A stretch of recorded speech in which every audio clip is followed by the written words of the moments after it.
Hello everyone and welcome back to Through the Dragon Glass.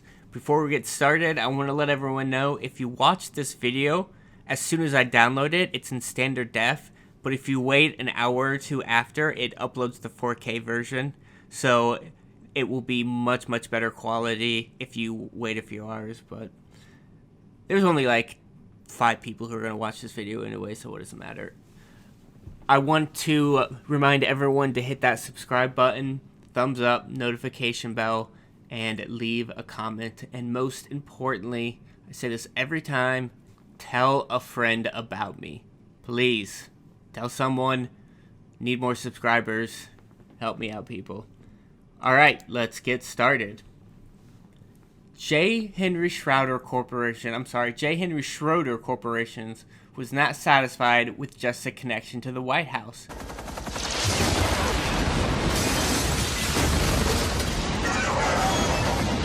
They began to conjure up a scheme to start another world war by financing Adolf Hitler's rise to power. Fritz Thyssen, Henry Ford, and J.P. Morgan gave millions of dollars to Hitler's political campaign in the 1930s. In December 1932, it became clear to the Germans Hitler would take control over Germany. They actually don't call it Germany, they call it Deutschland. Who knows why? Near the end of Hitler's campaign, he ran out of money and had a large amount of debt to pay off. Now we don't have enough money to get to Aspen, we don't have enough money to get home, we don't have enough money to eat, we don't have enough money to sleep! On January 4th, Hitler was invited to a meeting located in Schroeder's Bank in London. Industrialists and bankers aided Hitler to cover his debt for maintenance of his private army. In return, Hitler would break the power of the trade unions. Trade unions are just unions that work with businesses that trade goods and services. Not services, just goods, like corn or wheat or possibly slaves. I don't know.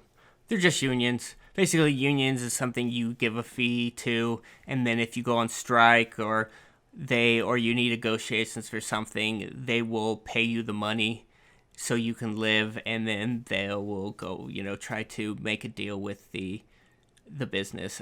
I think unions are awful, mainly because they have destroyed businesses because they can't afford it. So I really think it does more harm than it does good. You can't treat the working man this way. One day we'll form a union and get the fair and equitable treatment we deserve. Then we'll go too far and get corrupt and shiftless, and the Japanese will eat us alive. If Hitler did not become Chancellor of Germany, there was little chance of starting a Second World War. It was very important that Henry Schroeder would not be accused of being pro-Nazi or pro-Hitler. In 1938, the London Schroeder Bank became the financial agent for Germany during the war. Unknown to Hitler, Schroeder had a plan to start a Second World War. Go! What's your sole purpose in this army? To do whatever you tell me, drill sergeant. Hitler believed he had several large pro-German supporters in England. There were 2 parties in England during the war who were fighting in an election. The 2 candidates were Winston Churchill, who was pro-war, and the Appeasement Party led by Neville Chamberlain.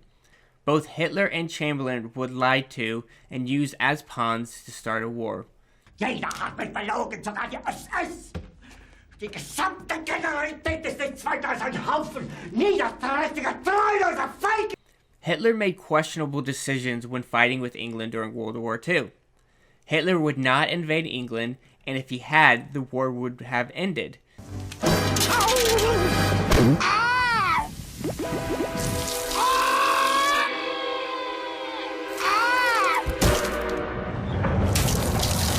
In fact, even his generals pressured him into invading, but he still would not.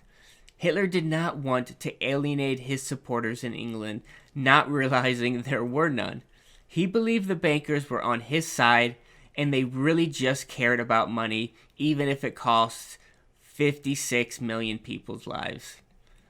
I want to thank everyone for listening. Yet again, hit that subscribe button, thumbs up, notification bell, leave a comment. Most importantly, tell a friend about me. All right, thanks, guys.